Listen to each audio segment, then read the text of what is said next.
everyone. Welcome back to the What Should You Do podcast. Today we have Kelly Sayre, who is the founder and president of the Diamond Arrow Group, where she empowers women with proactive, real world safety strategies focused on situational awareness and recognizing risk before it becomes physical.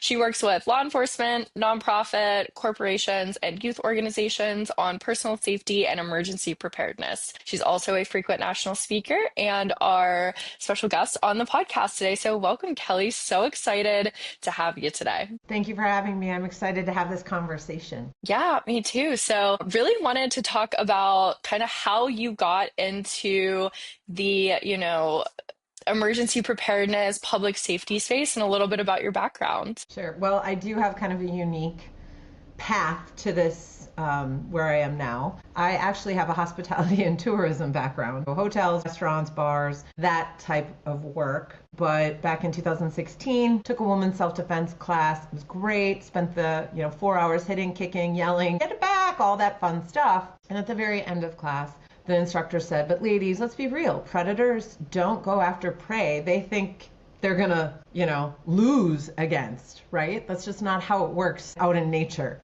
And so he's like, what you need to do is be situationally aware. And he's like, bye. And so my brain did a full stop. I always joke that it hit a wall and was like, hold on, we just spent the entire class focused on the physical skills that I'm supposed to try to avoid using.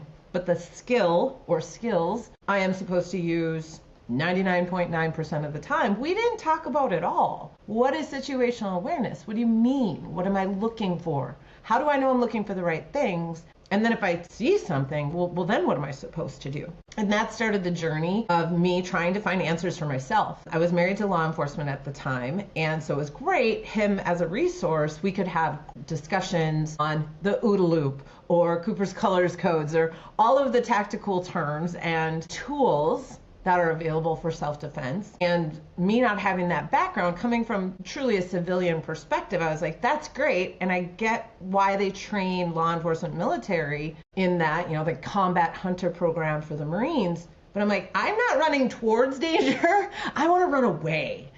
And 75 to 85% of attacks on women come from someone we know. So the early warning signs are going to look different. Yes, we still need to be, especially nowadays, we've had plenty of instances in the media or in the news of women being attacked by a complete stranger. Yes, that happens. But most of the time, statistically speaking, we're going to know them as a friend of a friend, a coworker, a colleague, a neighbor, a partner, whatever that might be. And so those early warning signs are a lot more nuanced. There's a lot more gray area where it's really easy for a predator or someone with ill intentions to say, I was just teasing. Well, you're overreacting. You're reading too much into it. Or others in the community saying, you're probably just overreacting. He or she is such a great human. They're an upstanding member of the community. And so having those discussions regarding, hey, that's part of the manipulation tactic, is when it's out in the community, they need to build those key witnesses, we'll call them, because that helps gaslight the victim. He's so nice to me.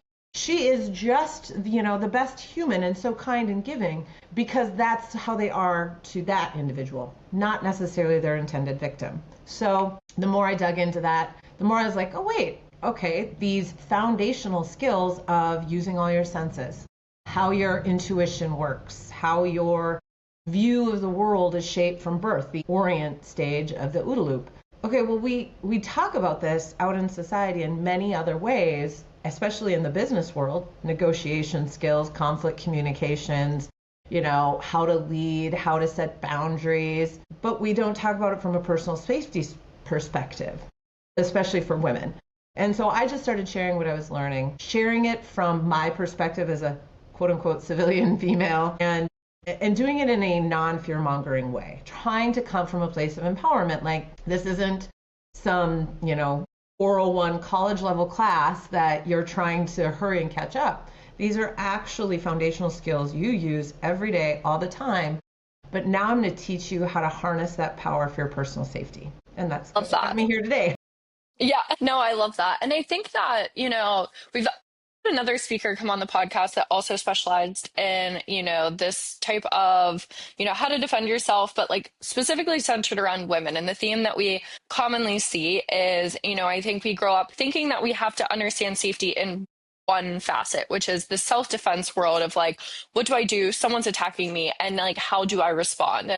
Although it's important, the goal is to avoid ever getting to that point. And that's, I think, arguably the most important part of self-defense and safety is how to not get into that position. And, when you do, you hope that you have the skills and understanding of how to kind of navigate that.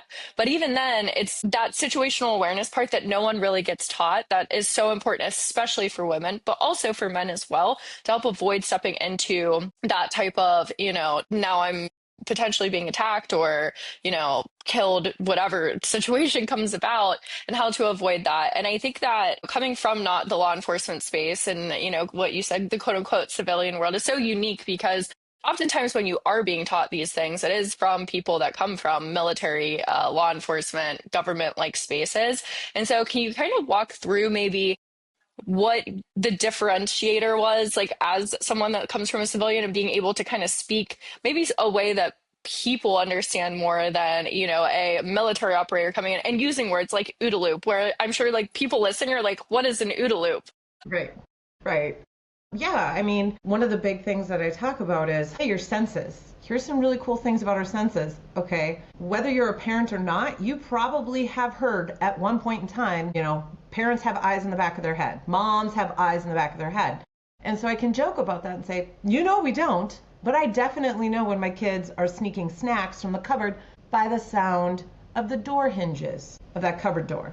I say, in corporate America, how many of you know what the sound of your boss's footsteps sound like coming down the hall so you can close browser, and I make fun and make light in it, showing these examples. Your sense of smell is most closely tied to memories and stored in a different part of your brain. So when you smell something, it may bring up memories. Or you may, hey, you can't see someone necessarily or hear someone if they're in the dark or in the shadows, but if they're having a cigarette, you're going to smell before you can see them. Just like we can smell skunk if you're driving and you all of a sudden are looking around like, please don't let me hit it and hit my car. And so there's ways to talk about how we use our senses to observe our environment beyond just our sight. And that I talk about eyesight and how it's unique in that it's not cameras, it's taking glimpses. We're getting so much input that our brain is filtering it, the orient filter, based on, our baseline anomaly.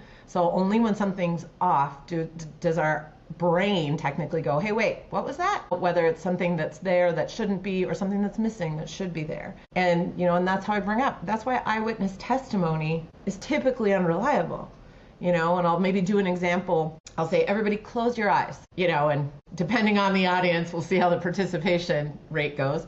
But I'll say, what is the person next to you wearing? And you can see everybody kind of start giggling because this person's been sitting next to him for 20, 30 minutes and they have no idea. I said, but I bet they're wearing clothes, right? Like our brains are only picking up certain information that is deemed important. So we can't process everything. So a lot of things just get pushed to the side. And so it's kind of reminding them there's no such thing as perfect. We all have moments where we're mind wanderers, we're absent-minded, whatever, but it's talking about how important it is to stay calm, and breathe. And so it's really coming at it from this empowerment place because intuition is so strong. Once you start listening to it and trusting it, but you're not always going to know why it's going off cognitively, because of heuristics, which is kind of a cool term. But then I'm like, if you've read Malcolm Gladwell's Blink, he calls it thin slicing. These are terms that are used, but there's other terms that are synonymous that we talk about all the time.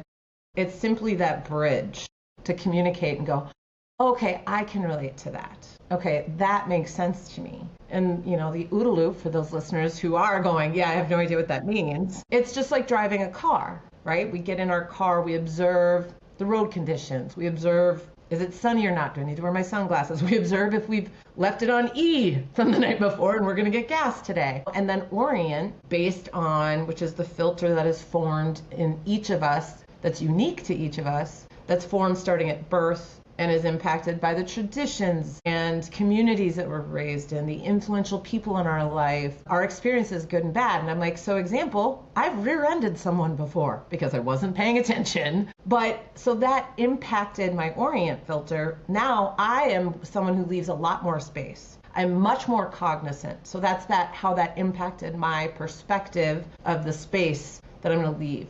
Also, my dad made a big deal about defensive driving, so he took us out when we got our license, and depending on which area of the country, some people call it whipping donuts. We call it other things here in Minnesota, but just had me do that in the car so I could understand what that feels like. And so all of that combined is my orient filter, how I drive.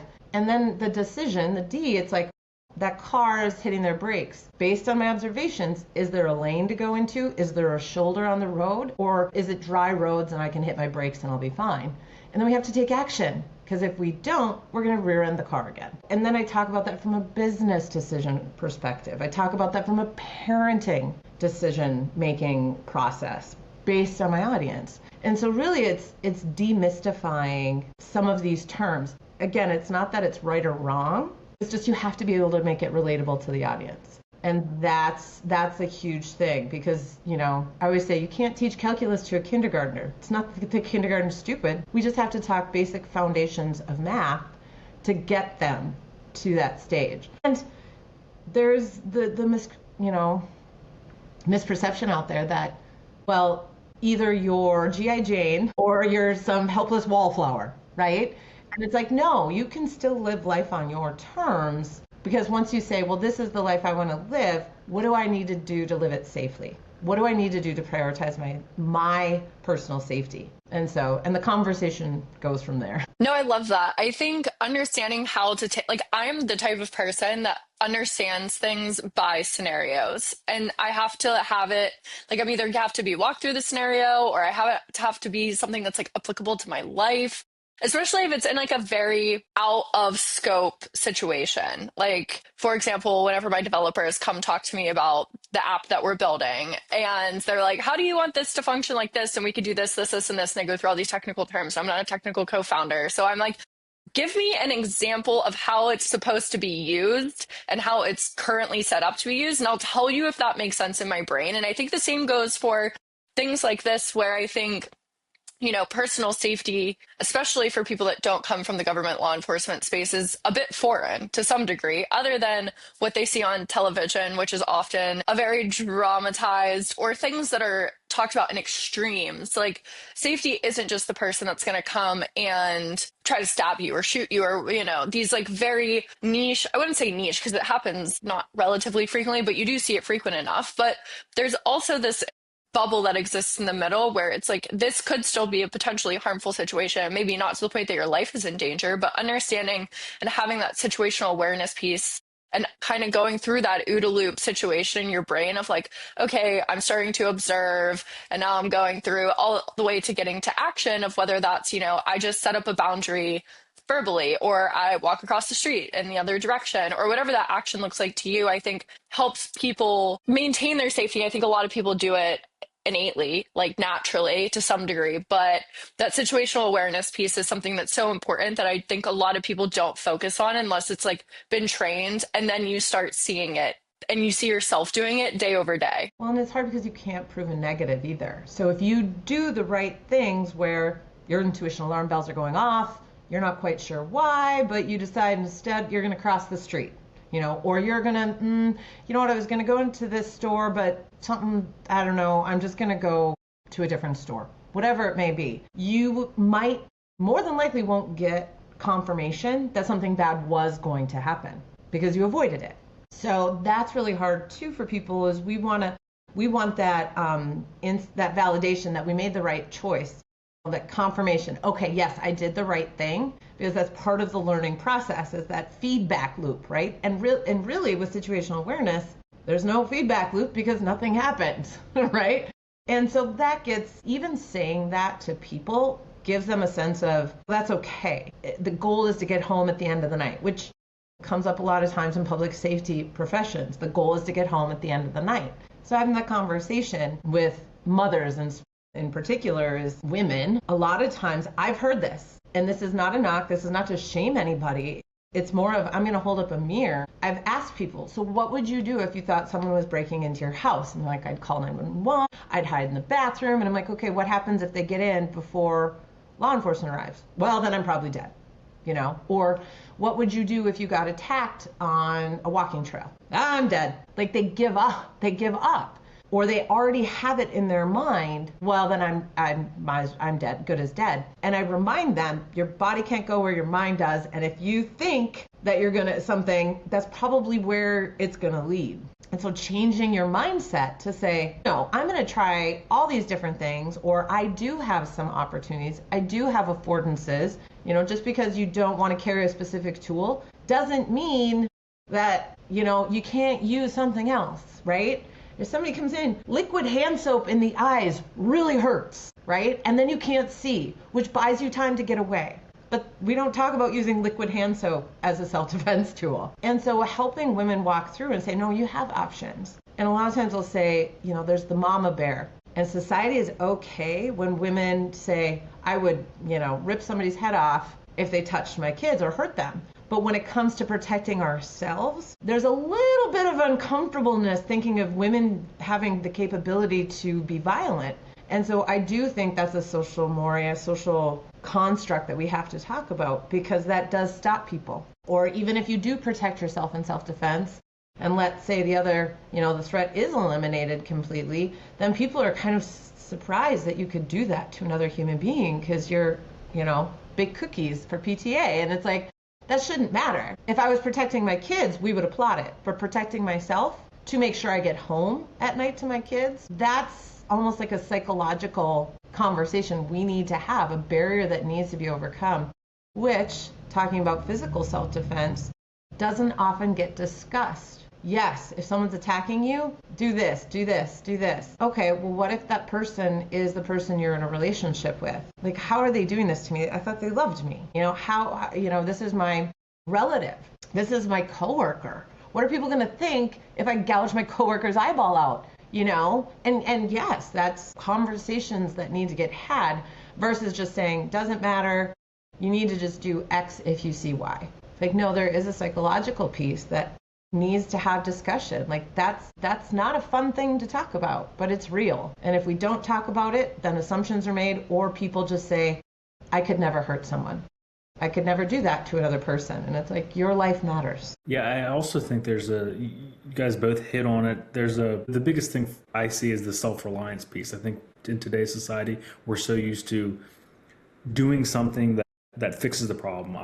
A subscription, or I can call somebody, but like, to your point, if there's an event or a public safety event, there's that window of time that you have to be self-reliant on yourself, and you're not going to be able to, even though you push the button and some help's going to come, there is a self-reliant piece there, and you have to be prepared mentally and emotionally to exercise whatever risk mitigation tool you're going to use. Right. One thing I had a question about was, when you have individuals come to you or small businesses come to you, is there a recent commonality or catalyst or reason why they're coming to seek training or to seek perspective? Is there something that happened in their business or something that happened to them personally that you're seeing just very common right now? That's a great question. Typically what I see is, you know, that spike uptick in calls after a workplace violence situation, or a tragedy that happens in a populated area. And people kind of, what would I do? I don't know what I do. And or individuals or families hire me if they've received a threat, if they are now the victim of stalking. Very reactive. You know, it is unfortunately very reactive, which in the security world tends to be what we all know happens. You know, companies are like, we're fine, nothing's happened, and then something happens and they realize there's a whole bunch of holes. You know, and I don't like naming names, but you know, recent tragedy where all of a sudden it was discovered, oh, some of the security cameras actually don't work, you know, or there was holes in the infrastructure. Again, it's one of those things that I understand when you're coming to bottom line and there's lots going on, whatever, but I always challenge companies to say, okay, well, you've seen where this has happened at other businesses, and not only needing to physically shut down the company, but then provide services. Then there's potential civil suits, and this goes on and on and on. And the quality of work, the work life, just that impact that it has lasts a lot longer. So you can either spend this money up front to have these conversations, have this training, talk about things, and then have more reports coming in. And it is even challenging for me. I'll go into companies, I'll do my situational awareness 101 presentation, and inevitably women especially will come up to me afterwards and kind of do the whole, hypothetically, if this was happening, what would you recommend to the person? And I'm usually, they've got to go back to lunch or they've got to get back to work. And I'll say, well, there's a lot more questions that I have before I would give a prescriptive answer, because it all depends. But blanket is your safety is your priority. And whatever resources you need, I probably can connect you to them. So email me or call me or whatever, get in touch with me. Very rarely do I hear from them again, and it always kind of concerns me. But I had a recent woman who did email me and did explain a little bit more of her situation, which for me professionally as a threat assessor says, could potentially be something. This needs to be looked into. There needs to be a threat assessment done on this situation. And this was a very large organization, and they didn't have protocols or procedures. They had security at every door, but it was a third-party security company, and nobody did threat assessment on the team. And I'm like, okay, in this situation, the security guards at the doors should be aware of this individual, because they're the ones who are going to stop them coming in the building, right? And there needs to be confidentiality, and this needs to be addressed in a very wraparound services way. And all they were like, we'll send her the EAP.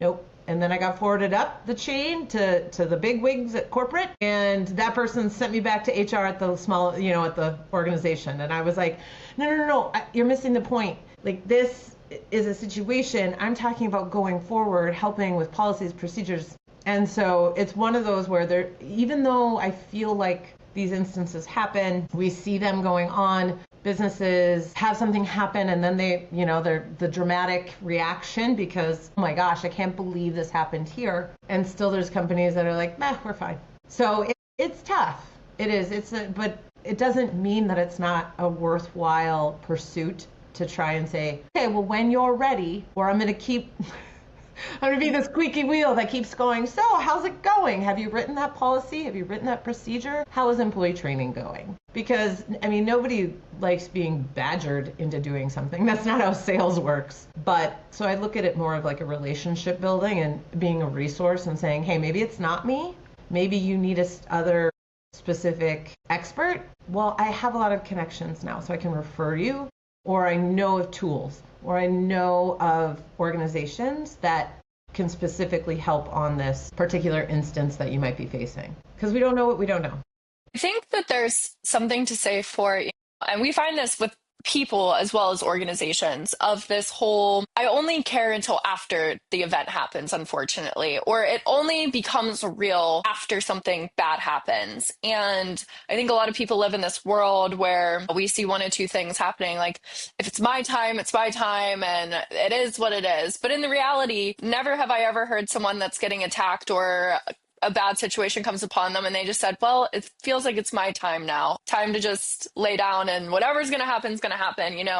People fight for their lives. The reality is. And I think that, the goal is to always try to catch it before that happens. That's the whole reason that we built Vigilant, for example, for, the situational awareness piece of know what's happening around you. And with that goes with, what you're doing at the Diamond Arrow Group with know what's happening around you before you step into a situation that maybe could have been avoided. And a lot of the times, I don't want to say situations can be avoided, because sometimes you end up in something that really cannot, but to your point and what you mentioned early, that mental preparedness piece is really so important. And we talk about, from the time that back when I was an athlete, you're mentally going through reps. And then my time in the bureau, you're mentally going through how you would clear this room or how you would handle this situation, and so that it better prepares you. And I think there's something to say. And there's been scientific research for active shooter situations now that the people that have mentally gone through, how they will handle an active shooter situation, avoid that fight, flight, or freeze, which allows you to respond. Take that same thing when a physical situation happens.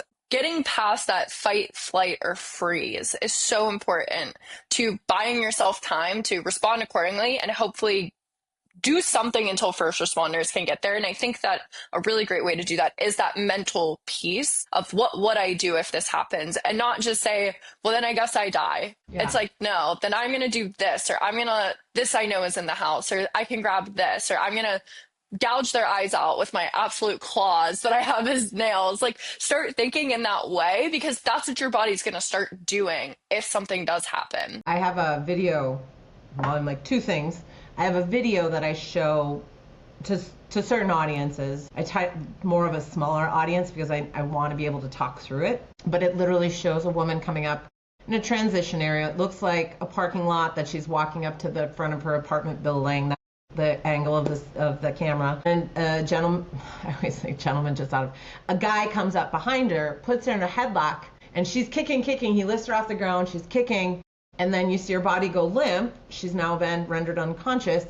He lays her down gently and then grabs her phone and runs. And then she comes to. And so I stop the video and I go, okay, what would you do in this situation? And most of the time, the first answer is, I don't know. I'm like, okay, what would you do in this situation? And I'm like, let's just start talking through it.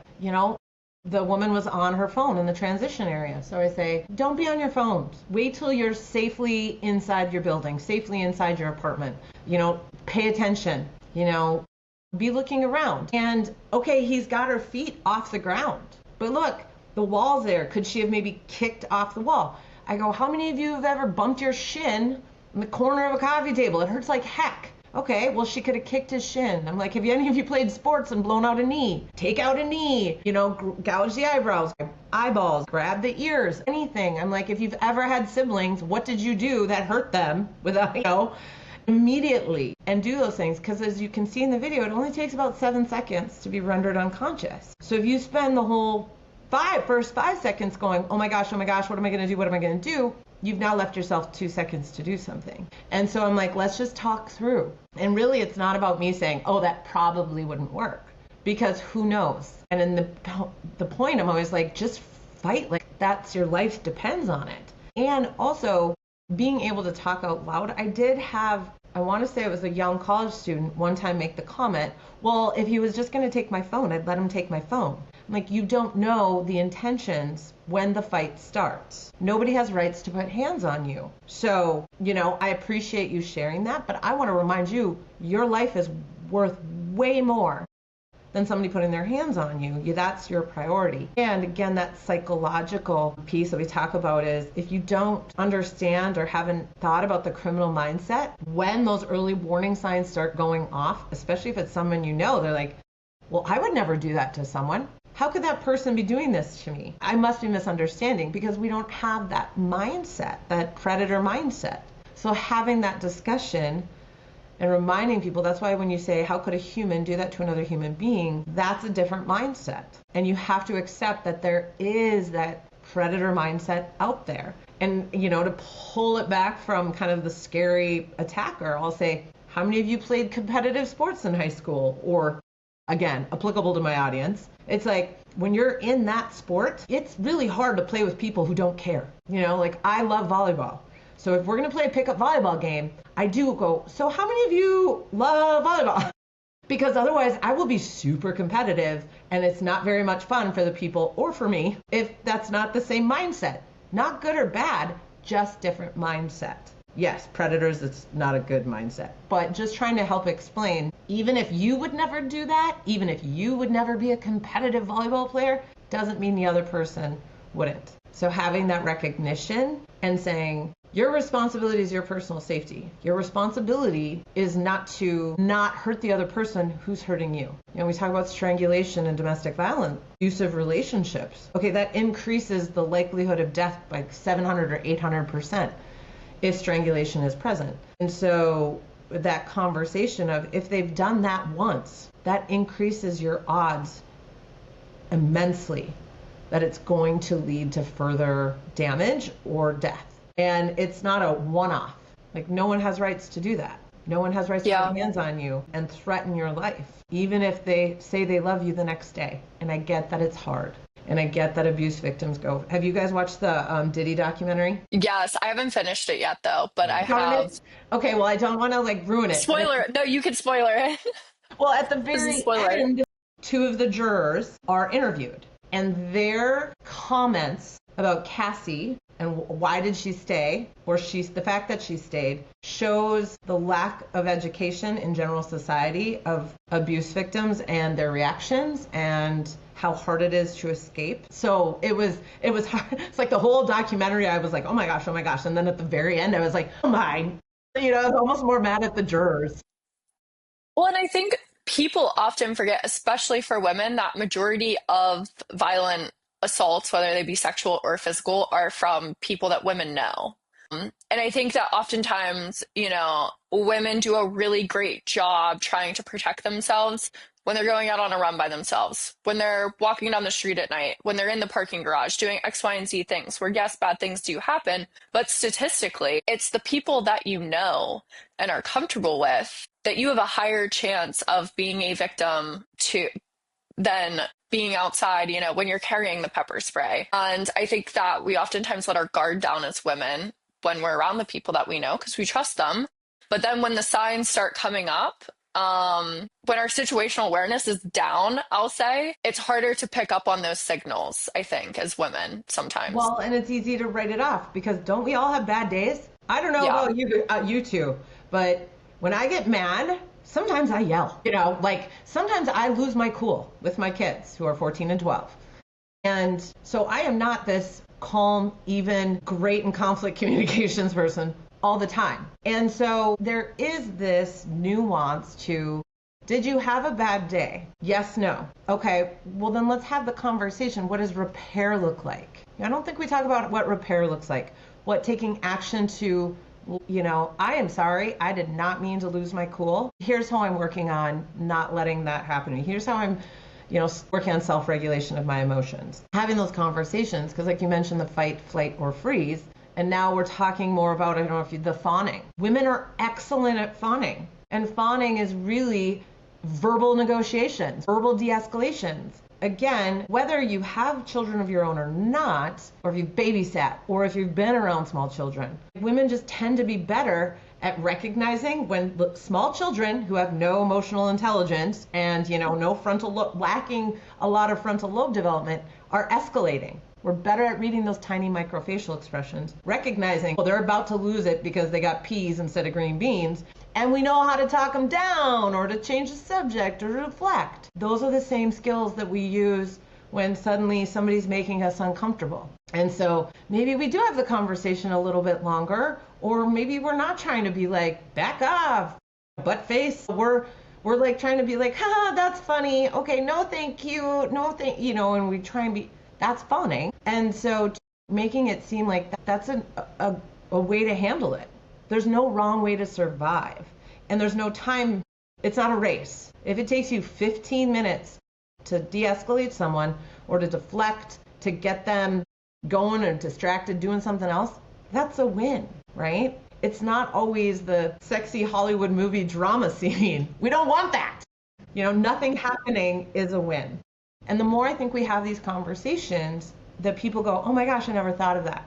I hear a lot of times, this is common sense. Why didn't I learn about, you should be in high schools and colleges. I'm like, I would love to. Give me a name and I will call them, right? We just really need to be having these conversations. So that's why too, having you ask me to be on your podcast was great, because the more people that I can get out in front of, the more people we can have these conversations, the more, I'm one person. The more that people start talking about this and saying, you know what I heard the other day? And they tell their family, they tell their loved ones, they tell their friends, they tell their coworkers. Imagine workplace violence, active shooter training. It's really easy. Most of the trainings talk about when the shooter is present.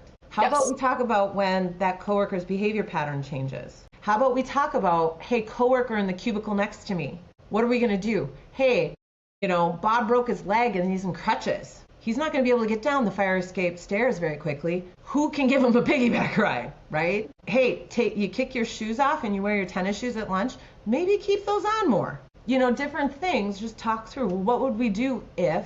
Where would we go if? Which exit would we take? Because, you know, we know when we get stressed, we get tunnel vision, our audio, you know, skills change. It's really important to have these conversations so that people go, okay, yeah, and do it from a place of empowerment. And you can do this no matter what athletic ability you have or don't feel like you have. You can be part of the solution, because experts like yourselves, when you're in those first responders, when you're in those threat assessment roles, need those civilians to be making those reports, the see something, say something reports. This is odd, this is suspicious. The individuals that were just captured out in the desert in California planning a New Year's Eve attack. You know, if somebody doesn't report that and say, this is really odd, this doesn't seem normal, they can't take action to keep us safe. One thing I want to throw out is that this act of doing a rehearsal, it's a skill and it's a muscle, and it doesn't always have to be applied to the worst case scenario. Hey, what happens if I'm walking home and somebody's going to strangle me? You can build this skill through thinking of smaller situations, like if I let out the dog and there's a hole in the fence, what are all the different things that can happen? And so like going through these rehearsals for minor things is a way to increase proficiency for those larger things. And I think it's important for the audience that, like, for the military especially, things are rehearsal. You mentally prepare for all variables, not if you're going to like a combat zone, but for like movement to a random place where there's like no, you know, safety or any kind of threat. Mental rehearsals, I do it all the time. And my wife doesn't do it all the time. And it's I bet she does. Does she go grocery shopping? What's that? Does she go grocery shopping? No, we order Instacart. He's like, no, she doesn't. I get what you're getting at. He's like, straight up. But you're right. We all do it to some degree. But I remember we were driving last week. We were going to take the car to the mechanic, and I was sitting there, and we had like an insurance. So there's like a fender bender thing or whatever, and I was in silence, and I was thinking about like, okay, what if we get there and the insurance they don't take the insurance or whatever? And she goes, why are you so quiet? And I was like, I'm just thinking of all these things, and then I relayed it to her. She's like, I didn't think about any of that. I was just going to go in and be like, hey, they're going to, and you know what happened? She went in and they didn't say anything. And all the things that I was thinking about for the past 30 minutes didn't even apply. And I don't know. I think that's a very common thing, is that, like, you know, we don't practice these things because sometimes things just work out. But what if it doesn't work out? Right. Well, and I say that, Alex, kind of teasingly, because one of my slides is, you know, this pile of crumpled up paper with a help sign, arm sticking out of it. And I'm like, how many of you look at your think of your to-do list mentally when you wake up in the morning? I have to do this, this, and this. I have to get this done. I mean, we joke about women's mental load and managing the house and doing the things. And I say, my mom used to plan her shopping trips in town by right-hand turns because she didn't want to sit at left-hand turn lights. Like, we do this in some way, shape, or form. You know, whether it's Saturday and I've got to get laundry done and clean the bathrooms and do the floors. What should I do first? Oh, I've got to run this errand. It's the cognitive planning. It's building the neural pathways. What's the plan? What am I going to do if the store's closed? Oh, you know what? I'll run to that one first, then come back to this one. So, you know, that's a great example that you shared. You're going through, okay, if they don't do this, if they say yes to this, say no to this is how I'm going to respond, this is what I'm going to say. That's a human thing that we do, maybe in different aspects. But to your point, when it comes to what would I do if, I always say, look at the headlines. And this is not victim blaming. This is not saying they should have done this, they should have done that. It's what would you do if that was you in that situation? And I go, if it's a scary, true crime, not a good ending, that's probably going to get your heart pumping. You might get sweaty palms, you know, you might start to have some of the adrenalization. And I'm like, that's great too. Because do you know what it feels like for you to get adrenaline and to understand that in a threatening situation, that's going to happen. And so the more you can recognize, the more you can start going, okay, I need to breathe. Okay, what's my plan? And again, talking through, these are ways you can work through it and not coming from a, you better do this and you better do that, or a prescriptive, if you see X, do Y, because it's always going to depend. And in the worst case scenarios, giving yourself permission to be violent. I think is something that we don't always in that moment allow ourselves, because we're we're good people. We don't do the kind of behavior. We would But in never that do that moment, to another human. yeah, in that moment, well, you have permission. Give yourself permission to be violent. And, a lot of times, and this I learned in a great training called Violence Dynamics, which was just like such a fun, like 4 days. It was awesome. But they were like, okay, so you've hit them. Now what? Because so often that's where it stops, right? When we're doing the physical self-defense skills, it's la, la, la. And then we stop waiting for the next exercise. Well, in a real life scenario, don't stop to see if they fall down. Hit them. I always say be as violent as possible, as quickly as possible, and then run. And then get to safety, check yourself for damage, and call 911. Because in an adrenalized state, if you get hurt, if you take damage, you might not realize it right away. And so what can you do? And giving that, to your point, giving that permission to women to be violent is not something that we typically hear, right? Be kind, be nice, don't mess up your Sunday dress, don't get your shoes dirty, don't do this. And I'm not saying that all girls are like that, but growing up, there's definitely a different conversation. I have 2 boys. I grew up a tomboy. So to me, I was always grappling with my younger brother. But my youngest sister, we didn't want her to grapple with us because she would get hurt and then tell on us and we get in trouble. So she is not as physical of a person. So, again, for some women, they've never even thought about hitting someone, thought about what they would do in a situation, And so if they think they got to be Rocky and go, how many rounds and knock them out, it's like, no. Like, hit their nose, make their eyes water. They can't see. That's really painful, and run. I guess what I would like to probably leave the listeners with is if you had one thing that you wanted our listeners to kind of take away from whether it be like what we've talked about today or just what you've kind of learned, and that's like a very loaded question, but what would that one thing be? To get curious. It's really it shouldn't be about paranoia. I don't want, there's a quote, fear does not stop death, it stops life. And I don't want people to not go the places they want to travel, meet the people they want to meet. I've gotten to do really cool things because of strangers I've met on airplanes. I joke that there's going to be a short story book I'll write someday that's just strangers I've met on airplanes and the adventures I've had because of those connections. But it's get curious. Get curious about your surroundings. When you've got 5 minutes before a meeting and you're sitting in the coffee shop or the restaurant or whatever, instead of getting on your phone, just look around. What are people doing? Just notice their behaviors. And again, check the baseline. What's your baseline? What would you expect to normally see here? So what would make someone stand out? You're sitting at a stoplight. Look around. How would you describe the driver in the car next to you if you had to describe them? Get curious with your neighborhood. Get curious with your surroundings, because the more curious you are, the more you're present. You're more mindful. And I like to share when I'm at airports, sitting at my gate. Yeah, it's, really easy to get on your phone, check emails, respond to texts, whatever. But I can't tell you the amount of times I've seen random acts of kindness because I was just looking around. And so I like to say that sometimes it, warms your heart. Because you're like, okay, maybe the world isn't that bad. Look at that, or that kid that's having an absolute ball, being goofy, and you kind of chuckle. And so the world is a really beautiful place if you take the time to look for it. Kind of that look for the helpers, look for kindness, and that's what you'll see.